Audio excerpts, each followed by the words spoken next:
Bem, pessoal, então vamos ver na aula de hoje aqui o que é a quantidade de movimento angular ou momento angular. Então, é uma grandeza aí importante aí para o estudo das ciências exatas, né? No caso aí a engenharia física, né?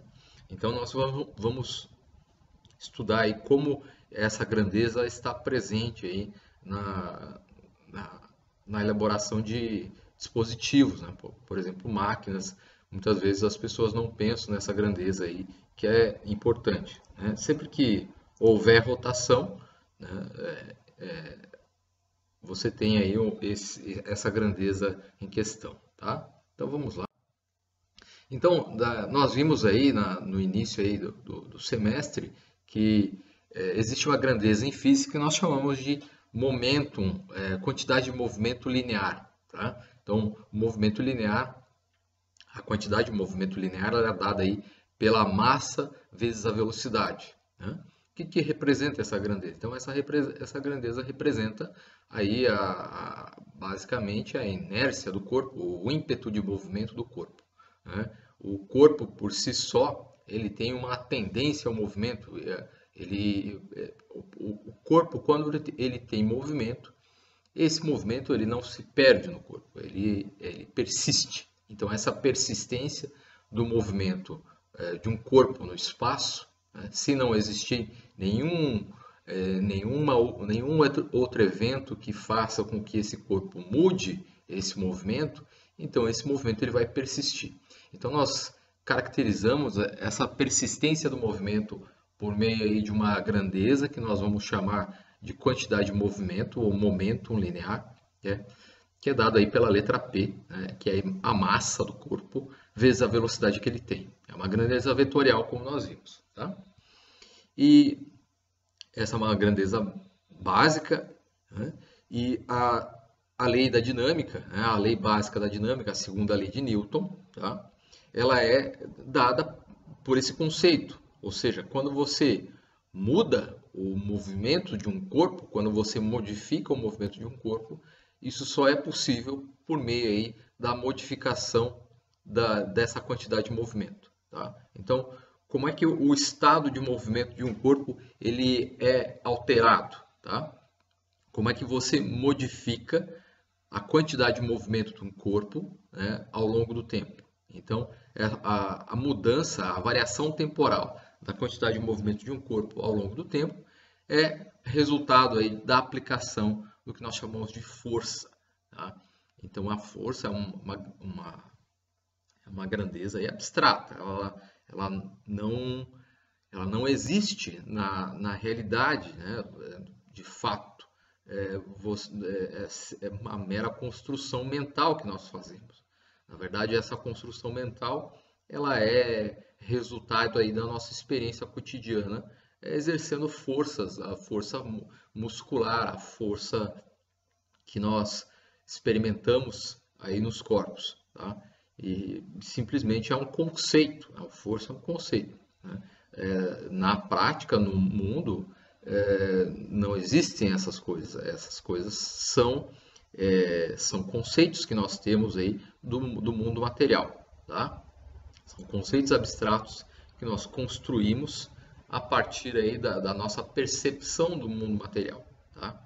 Então vejam aí que o movimento de um corpo ele é modificado de acordo com a aplicação da força, uma resultante de forças sobre esse corpo, né? Esse corpo vamos considerar que ele tem massa M.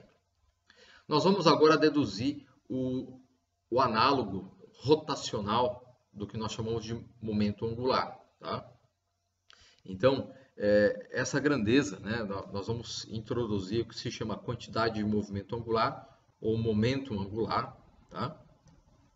E essa dedução vai ser feita aí por uma partícula de massa m, uma partícula pontual, tá? Vamos considerar por enquanto, nesse estudo aqui, um corpo que é uma massa pontual.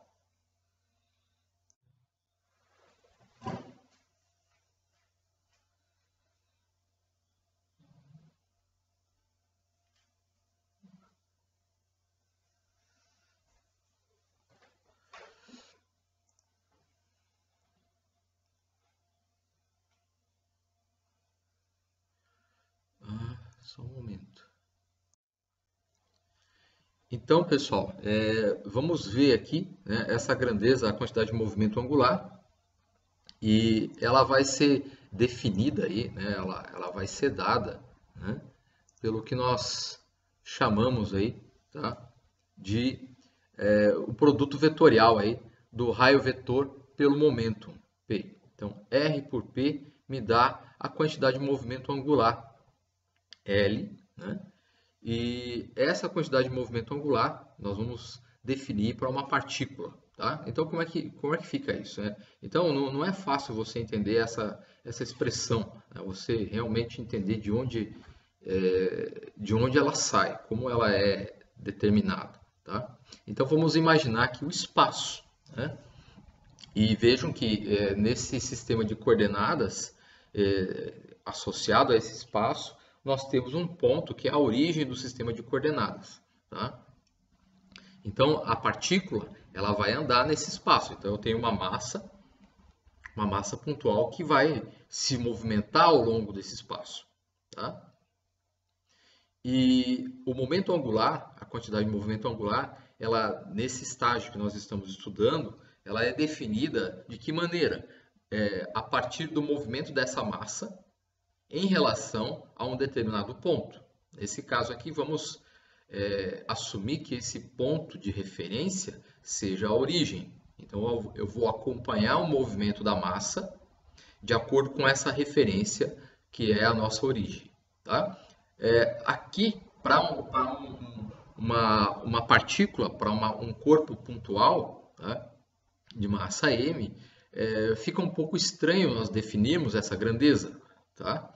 Ela vai fazer mais sentido quando você realizar a extensão da partícula para o corpo extenso, tá? Quando você considerar um objeto que não é um ponto, mas sim um objeto que é extenso, é o que nós vamos chamar aí depois de um corpo rígido, tá? E esse corpo rígido ele vai ser composto por uma grande quantidade dessas massas pontuais, uma infinita quantidade dessas massas pontuais, tá?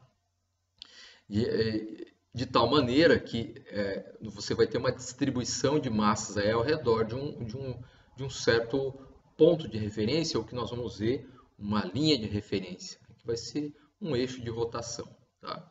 Aqui, por enquanto, vai ficar um pouco estranho, tá? Então, pensem o seguinte, você tem esse corpo de massa m e ele vai executar um movimento nesse sistema de coordenadas tridimensional, tá? E esse movimento ocorre relativamente a essa origem, tá? Então, em relação à origem, tá, você tem uma certa trajetória que é percorrida e nós podemos acompanhar o movimento da massa ao longo dessa trajetória, tá, por meio de um raio vetor. Esse raio vetor ele vai variar no tempo, tá? E aí nós podemos nos perguntar o que acontece então quando a massa se move? Como é que nós vamos descrever a dinâmica dessa massa em movimento, né? Então vejam que a massa, conforme ela se move, em relação a essa origem, em relação a essa referência, você tem uma variação aqui do raio vetor. O raio vetor ele vai mudando de ponto para ponto conforme a massa se move. Mas além disso, além dessa mudança, né, do raio vetor, que está associada aí à trajetória descrita, nós temos também a mudança na velocidade do corpo, né, ou seja, no momento linear do corpo, tá? Então, esse corpo ele tem uma massa m e uma velocidade que é tangencial à trajetória, né, uma velocidade tangencial v, né, um vetor v, tá? Eu sei que a massa vezes a velocidade me dá o que nós chamamos de momento linear p, né? Então, esse momento linear p, ele me representa aí o ímpeto de movimento da partícula numa dada direção, tá? Mas vejo que, apesar da partícula ela querer, né, se movimentar numa direção, né, por algum motivo, tá? Por alguma ação externa, por algum vínculo mecânico, por alguma insistência do meio, você tem aí o movimento ele não ocorre nessa linha, tá? A partícula ela não vai nessa linha, por algum motivo aí que nós vamos ignorar por enquanto, a partícula ela não vem para cá, mas ela vai aqui por essa trajetória. Então, por exemplo, vamos supor que esse ponto aqui ele esteja aqui, né? E você, na verdade, o ponto vem daqui. Imagine que isso aqui é um escorregador, um tobogã, né, de água, e você vem descendo, escorregando aqui. Você é a massa pontual, né? E você desce escorregando. Então, ao longo dessa descida, o seu raio vetor vai variando, né? E você tem em cada ponto aí você tem um vetor velocidade, que é a tangencial à trajetória, né? E nesse caso aí, apesar da sua velocidade ela apontar para fora da trajetória, a todo momento, a todo instante aí, a sua inércia tentar fazer com que você siga em linha reta, né? Isso não ocorre, porque as paredes aí do tobogã mantêm você aí numa dada trajetória. As forças associadas, as forças aí de contato, as forças normais de contato desse tobogã com o seu corpo, mantém você numa trajetória definida aí, tá? Então, essa grandeza, a quantidade de movimento P igual a mv, representa aí o ímpeto inercial do corpo a seguir na trajetória retilínea, tá? Mas a própria trajetória, ela é definida aí ou por forças externas ou por vínculos mecânicos, ela é definida aí de acordo com uma certa variação do raio vetor no tempo. Então, cruzando essas duas informações, fazendo o produto vetorial do raio vetor pela quantidade de movimento, a quantidade de movimento estaria então nessa direção, né? Então, essas duas grandezas definem o que nós chamamos de momento angular, ou quantidade de movimento do movimento desse ponto material em relação a essa origem, tá? Então, em relação a essa origem, nós vamos fazer essa construção, né? Por enquanto, como eu falei, né, não está óbvio o porquê dessa relação. Ela vai fazer sentido quando você estudar o corpo extenso, o corpo rígido, tá? Para uma partícula, ela não tem muita... Você não consegue enxergar a fundo o que isso realmente representa, tá? Então, nós vamos ter aí umas... quando você faz o produto vetorial, né, lembre-se que você tem dois vetores eles são coplanares, né? Se eles formam aí se eles não são colineares, eles formam aí um plano, né? E esse plano definido no espaço, o produto vetorial de R por P, vai ficar aí na linha perpendicular a esse plano formado pelos dois vetores, tá? E o módulo desse produto vetorial vai ser o módulo do vetor que você tem, tá? Então, nós vamos ter aqui, quando você faz R por P, você vai ter aí, o produto vetorial vai dar o momento angular L. Nós vamos representar aqui pela letra L, tá? Para fazer essas aulas, eu estou seguindo aí, né, o livro da disciplina de Dinâmica das Máquinas, que é o livro do Bill Johnston, tá? E nesse livro, ele não utiliza, para o momento angular, ele não utiliza a letra L, ele utiliza a letra H. Tá? Alguns lugares utilizam a letra H como momento angular, tá? Mas na física isso não é muito comum, tá? São pouquíssimos livros que você vai ver isso, tá? O momento angular na física, em geral, nós utilizamos a letra L. Então, estou colocando aqui como o padrão, né, que é usado. Então, se vocês olharem outro livro, vai ser muito mais fácil vocês estudarem como L e não como H, tá? Então, o momento angular, L, né, é o produto vetorial de R por P nessa ordem. Você não pode trocar essa ordem, tá? Porque a definição é essa, tá? Então, esse produto vetorial segue a regra da mão direita. Então, se você aplicar a mão direita nesse plano definido por RP, tá? Você tem ali o sentido dos dedos, indicando aí a orientação aí do produto vetorial, né, R por P, e o polegar mostra aí para nós qual é a orientação desse produto vetorial, né? apesar de esse produto vetorial, você tem o resultado do produto vetorial um vetor, né? Na prática, aí, em essência, não é um vetor. Tá? Em física, nós chamamos isso de um pseudo-vetor, tá? Porque ele não apresenta as mesmas características de reflexão espacial que um vetor ordinário. Tá? Então, aí nós sempre abusamos da linguagem, nós vamos chamar o momento angular de um vetor, né? Mas você tenha em mente que a definição correta é que ele é um pseudo-vetor. Tá? Eu não vou fazer a definição aqui, depois vocês podem procurar aí a diferença na internet, aí, o que é um vetor. Então, temos essa definição, né? Por enquanto ela não faz muito sentido, na verdade ela vai... o que é essa grandeza, o momento angular, ela representa? Representa o movimento da partícula, o movimento do ponto material m com massa, com velocidade v, tá? Em relação a um ponto de referência, o movimento de um corpo, uma partícula, em relação a uma referência. É isso que o momento angular representa. Tá? E nós vamos ter aí uma definição melhor do que é o momento angular quando você trabalhar com mais partículas, com uma distribuição de partículas, com um corpo extenso, né? Um corpo rígido, ao redor de um eixo, ao redor aí de uma linha de referência. Tá? E aí esse momento angular vai adquirir aí nós vamos ter aí uma percepção melhor do que representa essa grandeza física. Tá? Vamos ver como é que se representa esse momento angular no sistema aí, em coordenadas cartesianas, na decomposição cartesiana. Tá? Então no espaço XYZ. Tá? Então, no espaço XYZ, nós vamos ter que a distância do ponto de referência, né, o raio vetor do ponto de referência até a posição instantânea da partícula é dada aí pelas coordenadas XYZ.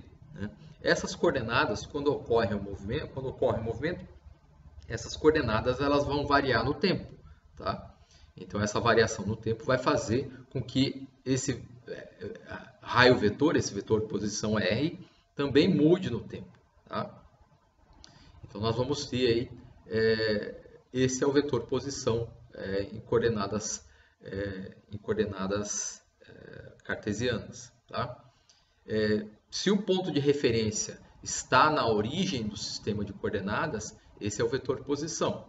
Se por acaso o ponto de referência ao qual você associa o cálculo desse momento angular está em outro local, aí nós vamos ter que definir esse novo local, e aí o vetor posição que você terá será aí uma diferença aí com a origem. Tá? Eu não coloquei aqui, mas o que nós temos que considerar é que sempre o momento angular ele vai ser calculado de acordo com uma referência, com um ponto de referência. Tá? Assim como vocês viram em estática, que o momento, né, o torque, tá?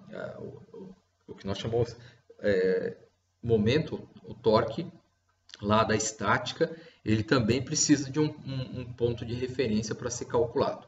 Né? Vejo que essas palavras na física, momento, elas acabam confundindo, porque existem várias grandezas que são chamadas de momento na física. Então nós temos o momento linear, nós temos o momento de inércia, nós temos o momento angular, nós temos o momento que na verdade nós chamamos de torque, nós temos o momento magnético. Então tem várias situações onde essa palavra aparece. Então tem que tomar cuidado ao que se refere. Normalmente na engenharia o torque ele é denominado momento, tá? Mas isso causa um pouco de confusão entre os estudantes, né? Porque são grandezas diferentes. Na verdade, o torque, né, ele está associado ao que nós chamamos de momento angular. Nós vamos ver aí, existe uma equação que relaciona esses dois. E hoje nós vamos definir essa equação. Tá? Então, para um ponto de referência na origem, tá, o raio vetor será esse. Tá? Se o ponto de referência for em outro local, aí nós vamos ter que redefinir esse raio vetor de acordo com esse local. Tá? mas vamos ver dessa forma. A quantidade de movimento é P igual a mv, a massa vezes a velocidade, mas a velocidade tem 3 componentes, x, y, z, então nós vamos escrever que o vetor quantidade de movimento linear, tá? Momento linear, é a massa vezes a velocidade. A massa vezes a velocidade na direção x, a massa vezes a velocidade na direção y e a massa vezes a velocidade na direção z. Tá? De acordo aí com os versores cartesianos I, J, K fixos no sistema de coordenadas. Agora nós vamos fazer o produto vetorial, que é justamente o que a definição do momento angular nos diz. Olha, calcule o momento angular fazendo esse produto vetorial, nessa ordem. Tá? Então, para fazer o produto vetorial, nós construímos esse determinante, esse pseudo-determinante, tá? IJK, XYZ, MVX, MVY, MVZ. Tá? Então, coordenar componentes do primeiro vetor, do vetor posição, tá? Tá aqui, e componentes do segundo vetor, tá? No caso é o P, MVX, MVY, MVZ. Para você fazer esse determinante, tá? Para determinar aí o resultado, o vetor associado ao produto vetorial, tá? Nós temos que usar a regra de Sarros. E na regra de Sarros, vocês devem lembrar que você deve repetir essas duas colunas. Eu vou repetir aqui do lado da matriz, mais duas colunas, essa coluna e essa coluna, e multiplicar as diagonais. Tá? Então, nós vamos assumir que a partir do resultado dessa operação, tá, nós vamos ter aí esse produto vetorial, vai me definir um objeto aqui, um vetor, um pseudo-vetor, tá, que também tem componentes IJK. Tá? Então, esse momento angular, ele terá a componente x na direção y, componente y na direção j, componente z na direção k. Né? Então, isso vem desse produto vetorial. Né? Então, nós vamos ter que repetir aqui a primeira coluna e a segunda coluna e multiplicar as diagonais. Tá? Então, eu tenho aqui essa diagonal. Né? Essa diagonal, multiplicando i vezes y vezes m vezes z, né? Com sinal positivo, e associando essa diagonal com a outra diagonal, que também aí vejo que essas duas diagonais envolvem a direção i, tá? Multiplicando essa diagonal por essa, uma com sinal positivo e outra com sinal negativo, nós vamos ter a primeira componente aí, cartesiana do momento angular. Tá? Então, vai ficar my. Então, m está multiplicando os dois termos. Né? Então, myvz, que é esse termo, menos mzvy. Tá? Então, fazendo Sarros aqui, nós temos que a componente x desse momento angular, Lx, ele tem essa definição. Tá? Nós podemos definir a outra componente, né? Que é essa, né? A componente j, a componente Ly. Então, a componente Ly vai ficar dessa maneira. Então, mzvx positivo menos mxvz. Tá? Então, nós vamos ter a segunda componente. Essa componente menos essa componente, você tem isso. E na direção z, ou seja, a orientação k, nós vamos ter essa diagonal positiva e essa diagonal negativa, tá? Pela construção de Sarros. Então, a terceira componente, z, então é mxvy positivo menos mvxy, myvx negativo. Tá? Então, nós vamos ter essa construção aí para o momento angular em coordenadas cartesianas. Ele vai ser calculado a partir da posição relativa da partícula em relação ao ponto de referência. Então, esse vetor posição, ele é uma posição relativa. Aqui não aparece essa relatividade, porque nós estamos tomando como referência a origem 0, 0, 0, tá? Mas se você tomasse outro ponto, esse vetor posição seria x menos x0, y menos y0. z menos z0, onde x0, y0, z0 seriam as coordenadas aí da nova referência que não necessariamente seria a origem. Tá? Mas normalmente nós não pensamos assim, vamos supor aí que a referência para o cálculo desse momento angular é a origem. Tá? E usando esse vetor posição relativo com o momento angular, o momento linear da partícula, nós construímos esse pseudo-vetor L. Tá? Lxi, Lyj, Lz na direção K. Ok? Dado por isso. Bem, então então nós tínhamos aquelas três componentes, né?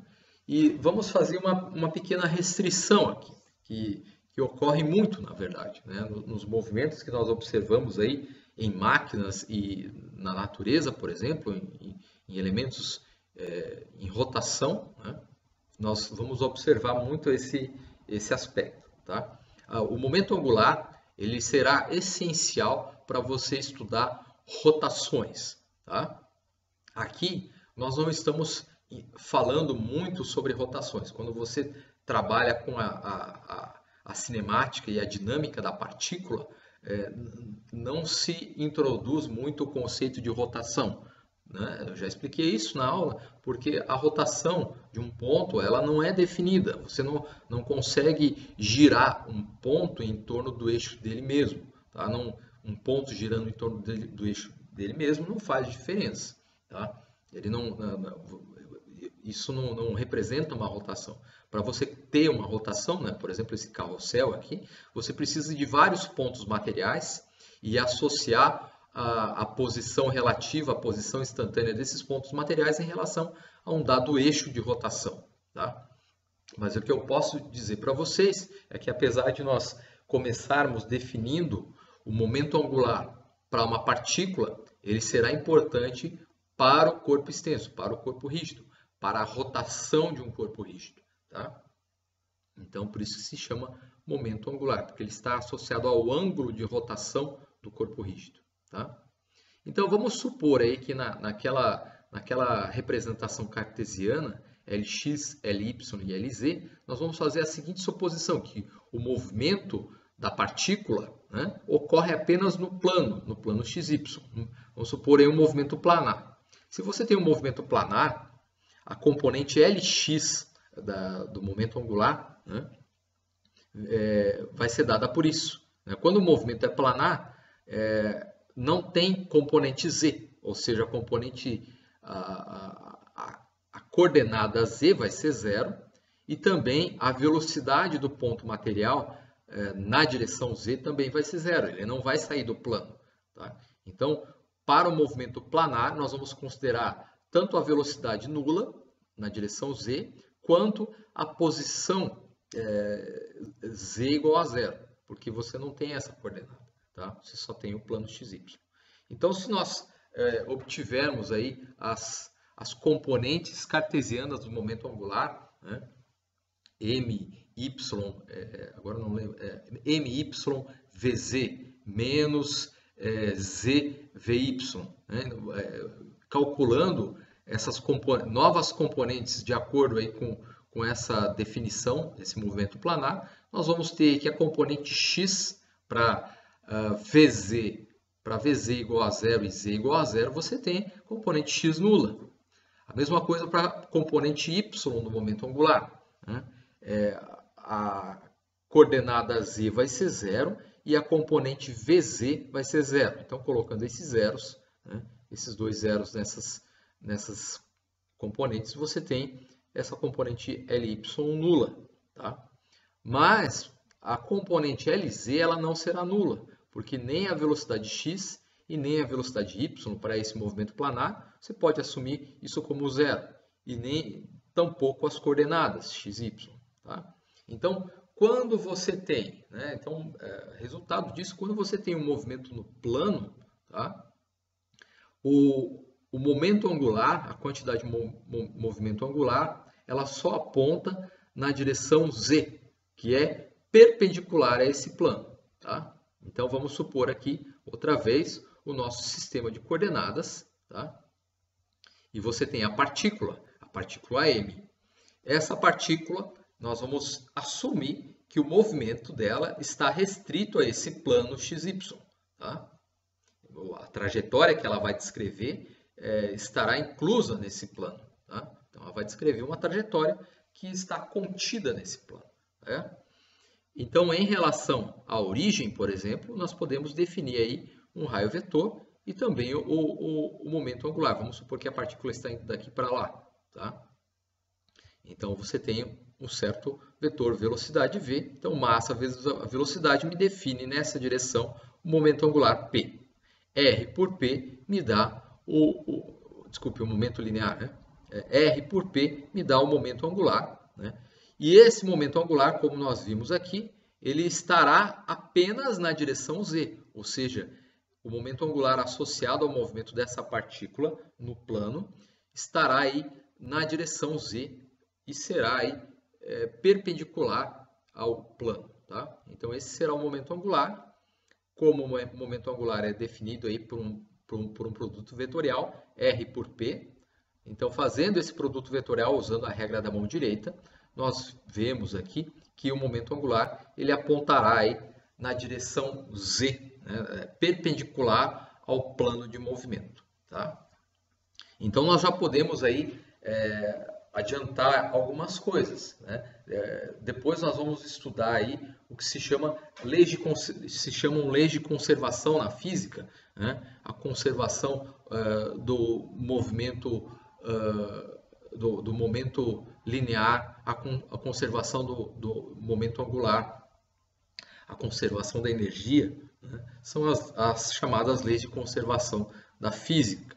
Tá? Então, uma das leis de conservação é da quantidade de movimento angular, ou do momento angular. Tá?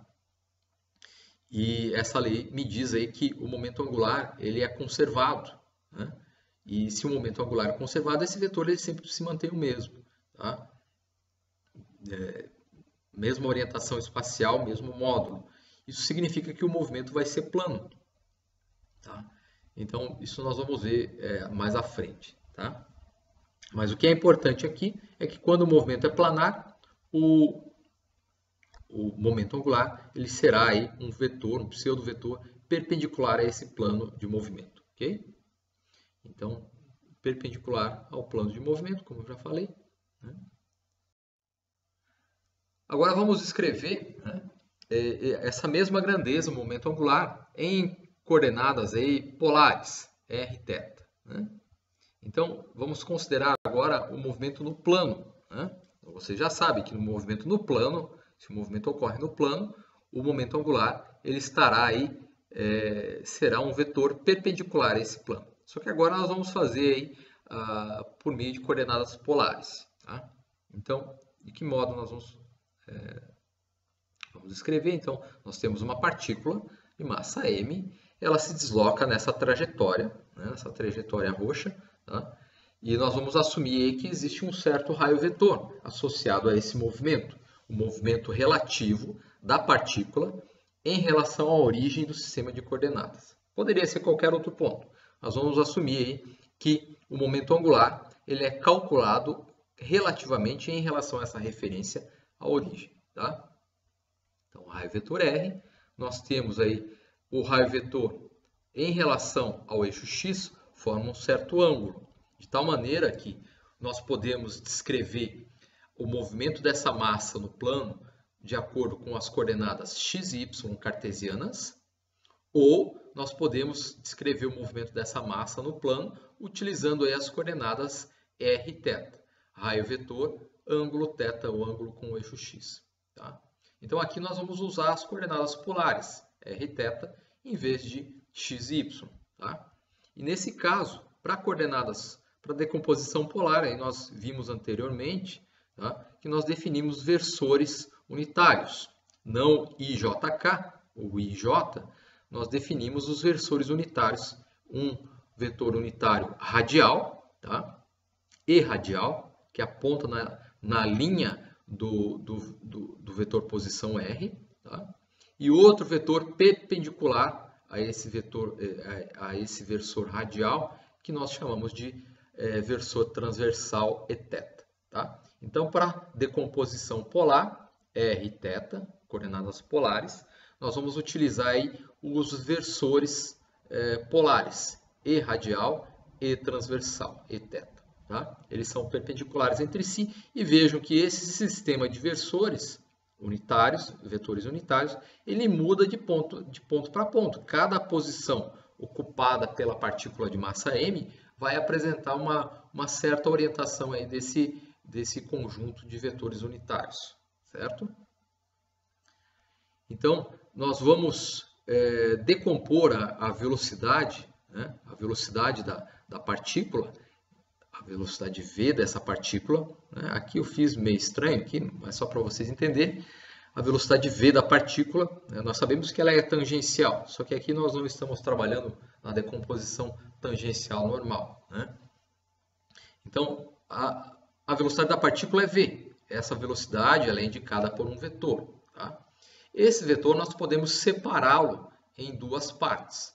Uma componente que está ao longo da linha radial e uma componente que está ao longo da linha transversal. O quanto do vetor velocidade aponta na linha do vetor posição. Tá? O quanto do vetor velocidade aponta aí na linha definida pela direção radial, da direção transversal. Tá?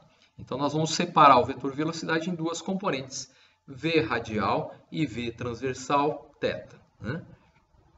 Esse vetor ele forma aí um certo ângulo, que não é o mesmo ângulo θ que nós temos aqui. Veja que θ é o ângulo do raio vetor em relação ao eixo x, e φ, esse novo ângulo, é o ângulo que a velocidade forma com a direção radial. Então, veja que aqui eu tenho a direção radial, dada pelo vetor posição.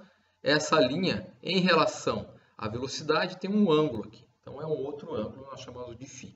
Tá? E aí nós vamos fazer o produto vetorial, né? Para determinar o momento angular. O produto vetorial de R por P. Né? P igual a mv.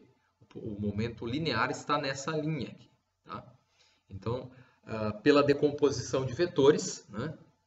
Pela decomposição desse vetor V ao longo dessas duas direções, VR será essa componente, que é a componente adjacente a esse ângulo.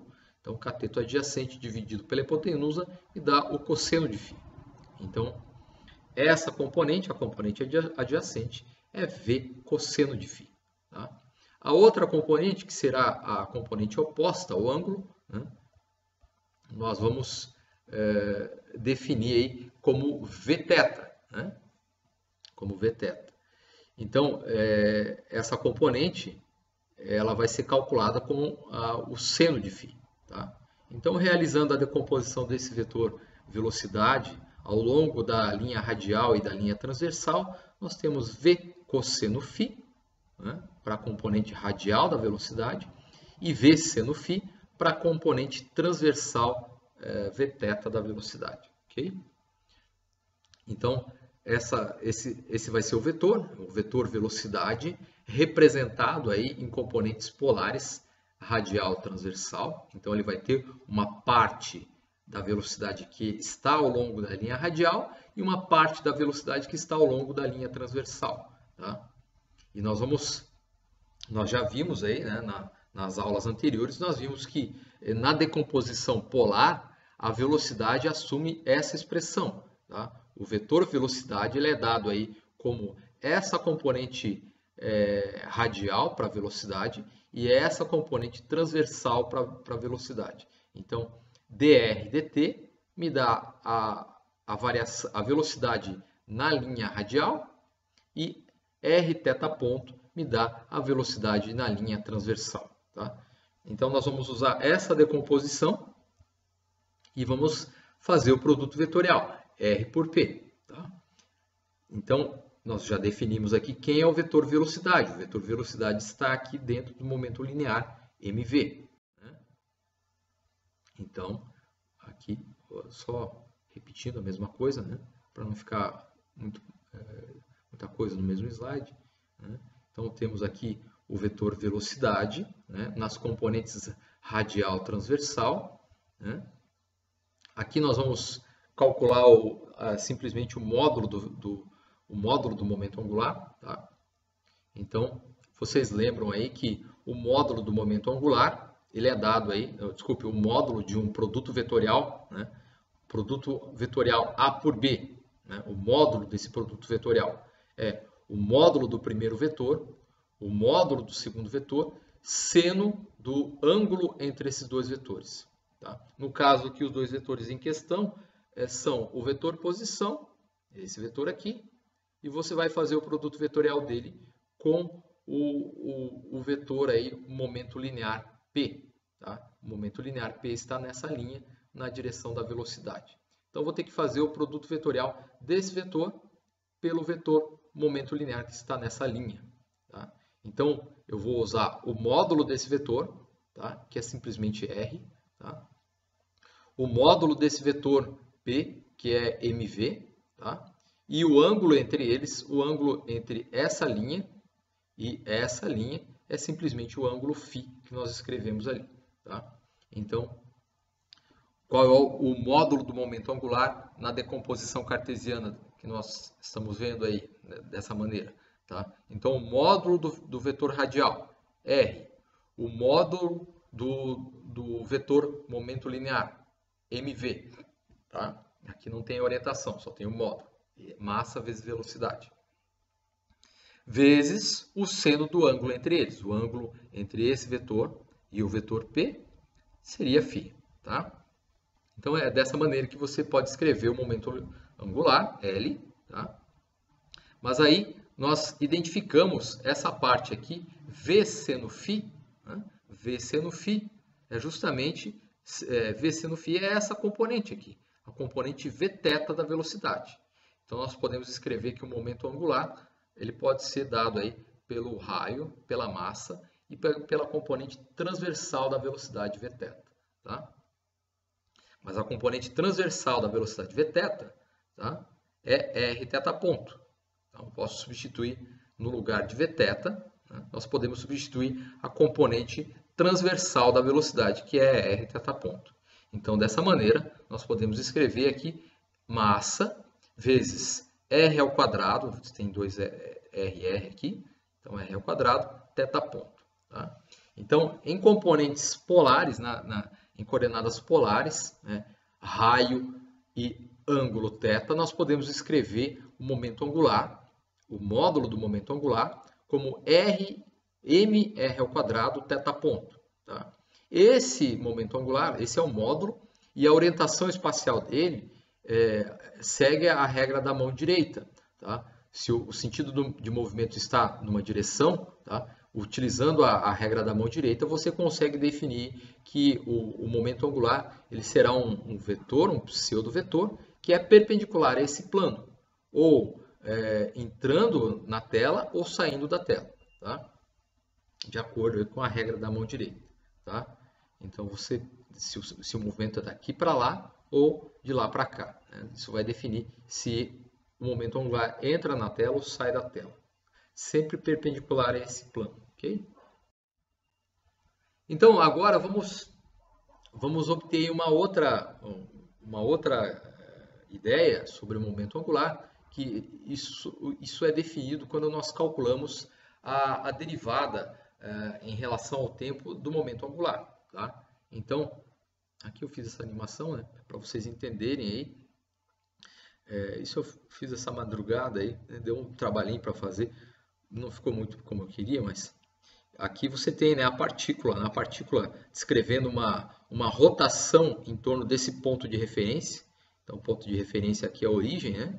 E a partícula aí, ó, a bolinha vermelha, né, está descrevendo um movimento circular. Tá? E de acordo com esse movimento circular, o raio vetor ele vai acompanhando o movimento da partícula.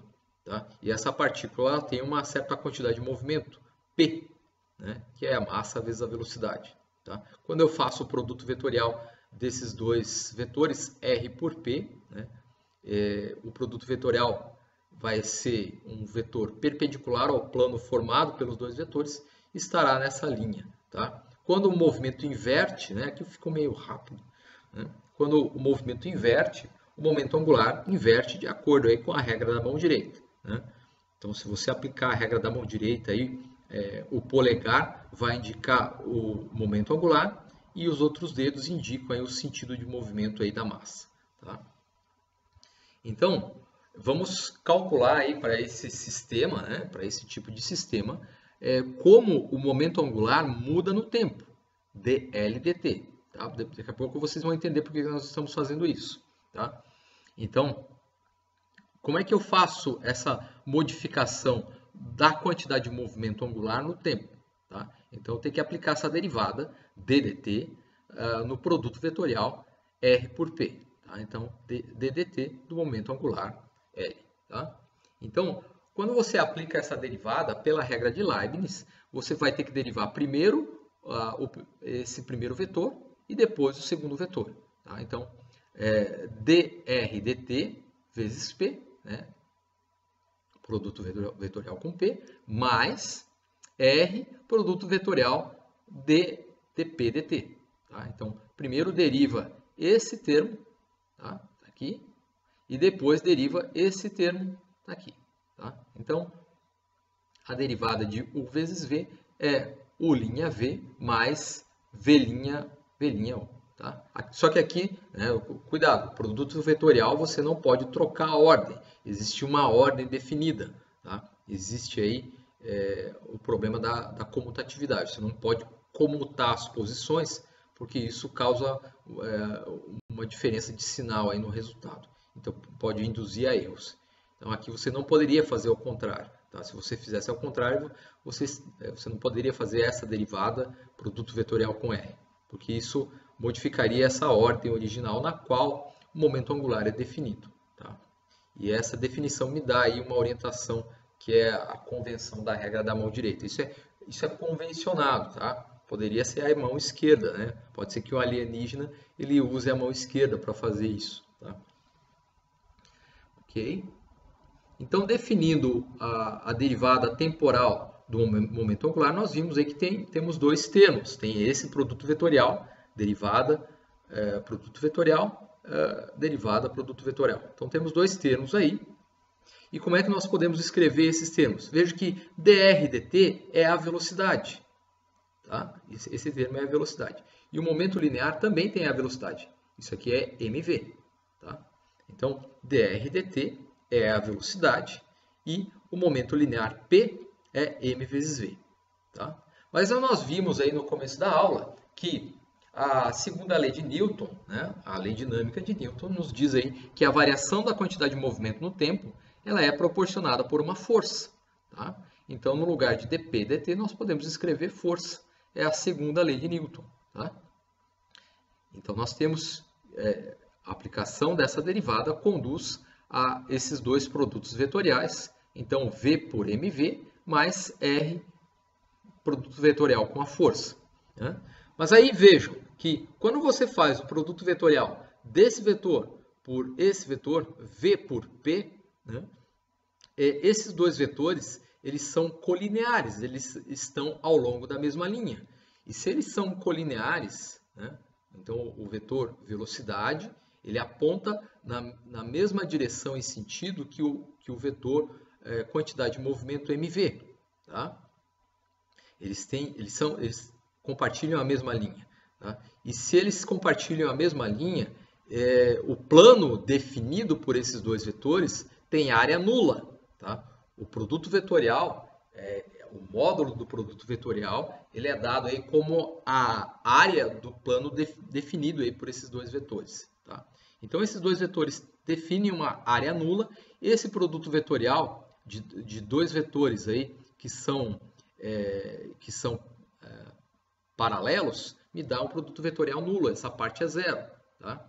De modo aí que nós temos esse termo, né? Ele sobrevive. Então, a derivada temporal do momento angular é R por F. Né? Mas essa expressão R por F, vocês já devem conhecer isso. Vocês provavelmente já viram algo semelhante a isso em estática. Né?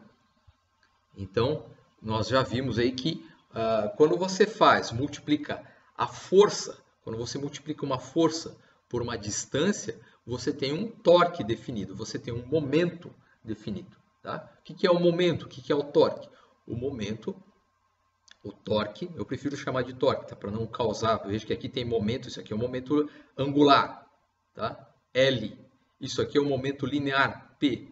Isso aqui é o momento, simplesmente, o torque. Então, para não ter essa complicação, eu prefiro chamar de torque. Então, o que é o torque? O torque me fornece o caráter rotacional de uma força. Qual é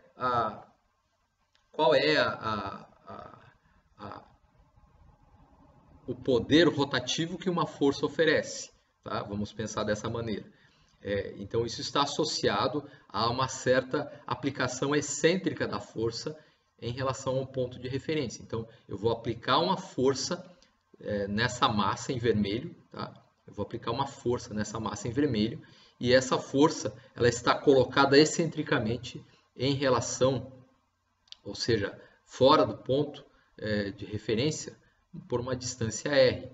Então, se você aplicar uma força, imagine que a força é esse vetor azul, né? Na verdade, a força seria a derivada temporal desse vetor, né? Mas vamos aplicar uma força aí nessa partícula.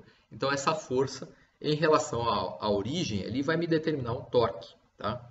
Então, o torque ele está associado ao caráter rotativo proporcionado pela força, ao efeito de rotação que a força fornece, tá? Você não consegue definir o torque usando apenas a posição o ponto da partícula, tá? Na verdade, o torque ele tem que ser definido com dois pontos, tá? O ponto de aplicação da força e o ponto de referência em relação ao qual essa força produz uma rotação, tá? Então vejo que a variação temporal do momento angular é igual a R por F, mas nós sabemos da estática que isso é o momento ou torque M. Tá? Então vamos resumir o que nós vimos, né? Então, a partir do cálculo dessa derivada temporal do momento angular, né, nós vamos definir aí o que se chama a segunda lei de Newton, né? Nós conhecemos a segunda lei de Newton na forma translacional. Força é igual à variação da quantidade de movimento no tempo.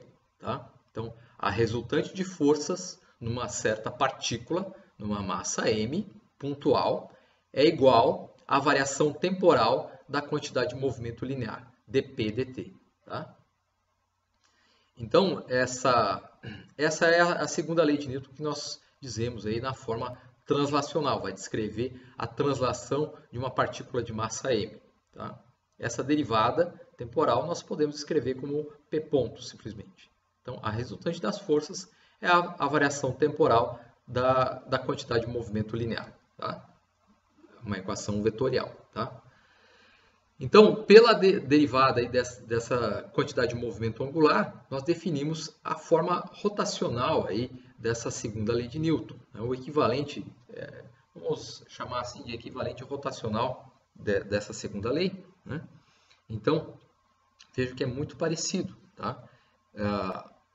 A variação temporal do momento angular é igual à resultante de torques aplicados a um determinado corpo. Aqui entra aquele problema que eu falei. Nós não estamos ainda pensando, eu estou citando a rotação aqui, mas para pontos materiais, a rotação ela não pode ser definida. Tá?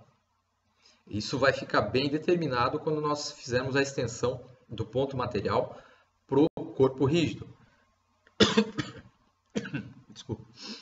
Então, aqui nós só estamos introduzindo a ideia de rotação ainda.